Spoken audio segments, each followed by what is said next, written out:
আপনারা আয়নাঘর সম্পর্কে শুনেছেন, কিন্তু পৃথিবীতে এমন একটি জেল রয়েছে যে জেলটি আয়নাঘরের থেকে অনেক ভয়ানক, যেখানে অপরাধীদের দিনে মাত্র একবার খাবার দেওয়া হয়, কিন্তু খাবারের সাথে পানি দেওয়া হয় না। পানির অভাবে অপরাধীরা নিজের প্রস্রাব নিজেরাই পান করে। এই জেলে মানুষ একবার ঢোকার পরে সে তার মৃত্যু কামনা করতে থাকে। এটি এমন একটি জেল যেখান থেকে জীবন নিয়ে কেউ বের হতে পারেনি, যেখানে কয়েদিদেরকে চোখ বেঁধে নিয়ে যাওয়া হয় যাতে করে তারা ভুলে যায় তারা শেষবার সূর্যের আলো কবে দেখেছে। এই জেলটি হচ্ছে রাশিয়ার ব্ল্যাক ডলফিন জেল, পৃথিবীর সবথেকে বিপজ্জনক, সবথেকে রহস্যময় এবং সবথেকে অমানবিক জেল। কিন্তু এই জেলের নাম ব্ল্যাক ডলফিন কেন দেওয়া হয়েছে, আর সত্যি কি এই জেল থেকে বেঁচে ফেরা একেবারে অসম্ভব? চলুন জানবো আজকের ভিডিওতে। বন্ধুরা, এটা কোনো সাধারণ জেল নয়, এটি রাশিয়ার সবথেকে পুরাতন এবং সবথেকে বিপজ্জনক জেল। এই জেলে শুধুমাত্র তাদেরকে নিয়ে যাওয়া হয় যাদের শাস্তির কোনো শেষ নেই। এই জেলকে অফিসিয়ালি পেনাল কলোনি নাম্বার 6 বলে ডাকা হয়, কিন্তু পুরো পৃথিবীর মানুষ এই জেলটিকে চিনে ব্ল্যাক ডলফিন নামে। জেলের বাইরে একটি বড় কালো ডলফিন রয়েছে, কিন্তু এখানে যে কয়েদিগুলো আসে তারা জীবনে কখনো এই ডলফিনকে দেখতেই পায় না।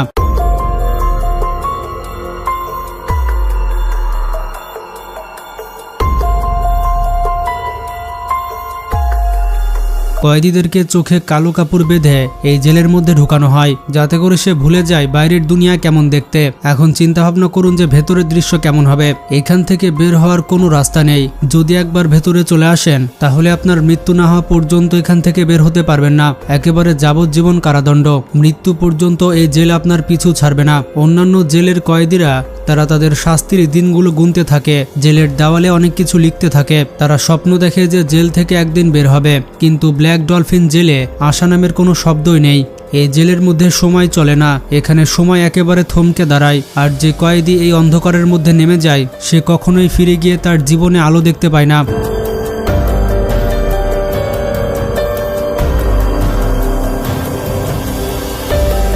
এই জেলে শাস্তির থেকে বড় বিষয় হচ্ছে এখানে মনুষ্যত্ব হারিয়ে যায়। ব্ল্যাক ডলফিন নাম শুনলেই কোনো হরর সিনেমার দৃশ্য নয়, বরঞ্চ বাস্তব জীবনের সবথেকে কালো সত্য সামনে আসে। এই জেলটি রাশিয়ার এমন একটি জায়গায় অবস্থিত যার চারপাশে শুধু বরফ আর বরফ রয়েছে। এখানে -40 ডিগ্রি তাপমাত্রা। এত ঠান্ডা তাপমাত্রায় মানুষ তো দূরের কথা, মানুষের চিন্তা ভাবনা জমে যাবে। যদি কোনো কয়েদি এই জেল থেকে কোনোভাবে বের হয়েও যায় তাহলে সে খুব একটা লাভ করতে পারবে না, বাইরে এসেও তাকে মৃত্যুবরণই করতে হবে। কিন্তু বাস্তবতা হচ্ছে এই জেল থেকে পালাবে এমন চিন্তা ভাবনা কয়েদিদের মাথায় আসে না, কারণ এখানকার সেলগুলো কোনো সাধারণ জেলের মতো নয়। এখানে প্রত্যেকটা সেলে রয়েছে 3 পরতের লোহার বেড়া। মনে হয় কোনো পরমাণু বোমাকে আটকে রেখেছে, যার কারণে এত সুরক্ষিত। প্রত্যেক 15 মিনিট পর পর গার্ড এসে চেক করে যে কয়েদি তার জায়গায় আছে কি নেই।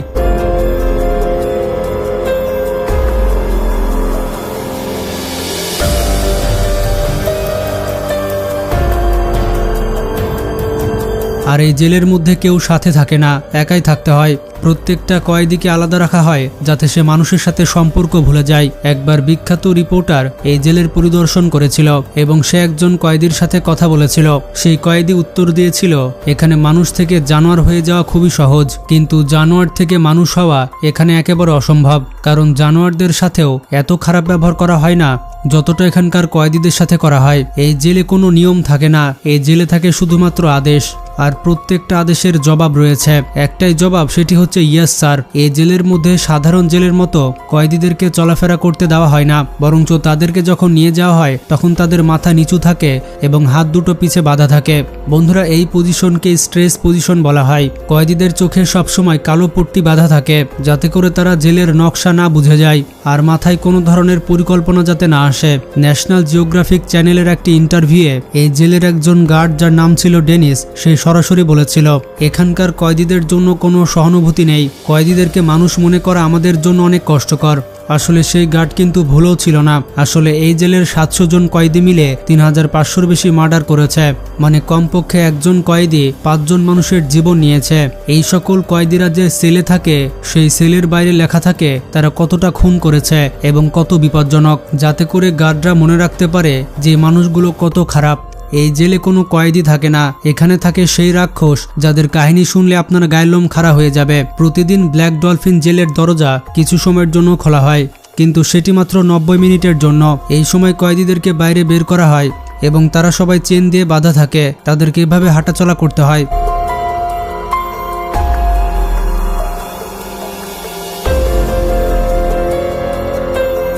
হ্যালো বন্ধুরা, আজ আমি শেয়ার করছি একটি দারুণ আন্তর্জাতিক প্ল্যাটফর্ম যেখানে লাইভ ক্রিকেট, ফুটবল আর টেনিস উপভোগ করতে পারবেন আর ভবিষ্যৎবাণী করে জিতে নিতে পারবেন আইফোন, ল্যাপটপ, এমনকি নগদ টাকা। এখানে আছে crash, crystal, under and over সহ অনেক মজার গেম আর এগুলো জেতার সম্ভাবনা অনেক বেশি। সাইন আপের সময় আমাদের প্রোমোকোড চ্যানন ব্যবহার করলে প্রথম জমাতে পাবেন 24,000 টাকা পর্যন্ত বোনাস। এখানে জমা কিংবা উত্তোলন করা যায় বিকাশ, ব্যাংক, পেপাল কিংবা ক্রিপ্টোতে। এখানে 24 গ্রাহক সহায়তা রয়েছে। তাহলে আর দেরি কিসের? পিন কমেন্টে লিঙ্ক রয়েছে, সেখানে ক্লিক করুন আর চ্যানন কোডটা ব্যবহার করতে ভুলবেন না। বন্ধুরা, আমরা এ ধরনের যে বিজ্ঞাপনই দিই না কেন, আপনারা কোনোভাবে এগুলো ব্যবহার করবেন না। আপনারা শুধুমাত্র এগুলো ইগনোর করে যাবেন। আসলে বাংলা ভাষায় রেভিনিউর পরিমাণ অনেক কম, তাছাড়া আমাদের ক্যাটাগরিতে তেমন একটা স্পন্সর পাওয়া যায় না। তো সব মিলে প্রোডাকশন কস্টের জন্য আমাদের এই ধরনের বিজ্ঞাপন দিতে হয়। বলতে পারেন এক প্রকার চ্যানেল টিকিয়ে রাখার জন্য এ ধরনের বিজ্ঞাপন দিয়ে থাকি, কারণ অনেক খরচ রয়েছে। তো আপনারা জাস্ট বিজ্ঞাপনটি স্কিপ করে মূল ভিডিওতে চলে যাবেন।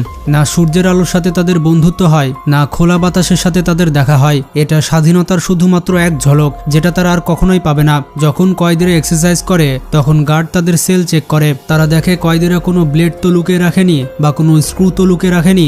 এমনকি সেলের মধ্যে কোনো কাগজের টুকরো পাওয়া গেলেও সেটিকে বিপজ্জনক চিহ্ন মানা হয়। প্রত্যেকটি সেলের ভেতরে এবং বাইরে ক্যামেরা রয়েছে। তারা বাথরুমে থাকুক কিংবা সেলে, তাদেরকে সবসময় চোখে চোখে রাখা হয়। এই জেলের মধ্যে প্রাইভেসি হচ্ছে একটা কল্পনা।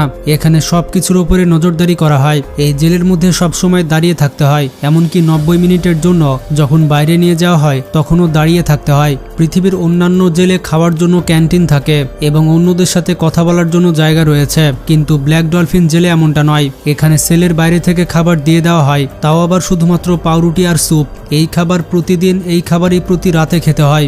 এল চাপো নামের এই ব্যক্তি মেক্সিকোর জেল থেকে সুড়ঙ্গ খুঁড়ে বের হয়ে গিয়েছিল, কিন্তু এই জেলে সুড়ঙ্গ খোঁড়ার কোনো উপায় নেই, কারণ এই জেল তৈরি করা হয়েছে মাটির একেবারে নিচে।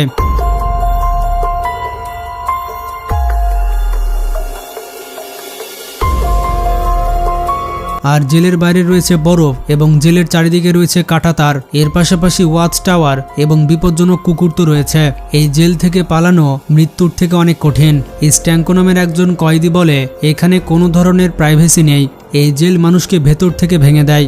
এখানে থাকা মৃত্যুর থেকেও কঠিন। এটা হচ্ছে সেই কয়েদি যে তার বন্ধুকে হত্যা করে তার মাংস প্রতিবেশীদের খাওয়িয়ে দিয়েছিল। কয়েদির ছোট থেকে ছোট ভুলের জন্য তাদের বিশাল বড় শাস্তি দেওয়া হয়। তাদেরকে পুরোপুরি উলঙ্গ করে ওয়াটার ক্যানন দিয়ে তাদের উপরে আক্রমণ করা হয়। এমনকি মাঝে মধ্যে উলঙ্গ করে তাদেরকে -40 ডিগ্রিতে ছেড়ে দেওয়া হয়। এই জেলের মধ্যে কোনো টিভি কিংবা ইন্টারনেট নেই, তবে পত্রিকা এবং রেডিও রয়েছে, যাতে কয়েদিরা তাদের মানসিক ভারসাম্য হারিয়ে না ফেলে। কিন্তু বাস্তবতা হচ্ছে একাকিত্বের কারণে অনেক কয়েদি পাগল হয়ে যায়। এই জেলে গার্ডের সংখ্যা কয়েদিদের থেকে অনেক বেশি।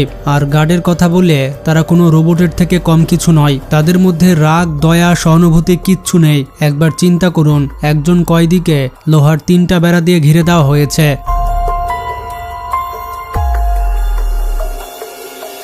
আর সবসময় তার উপর নজর রাখা হচ্ছে।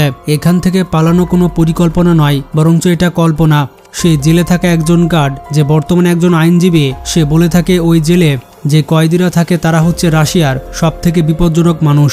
এত কিছু দেখার পরে আপনি হয়তো বুঝতে পেরেছেন এই জেলে ঢোকার থেকে মৃত্যুবরণ করা অনেক ভালো। এখনো যারা মনে করেন এই জেল থেকে পালানো সহজ, তারা কমেন্টে মতামত শেয়ার করতে পারেন। ভিডিওটি ভালো লাগলে বেশি বেশি শেয়ার করতে পারেন। ভালো থাকবেন, টেক কেয়ার।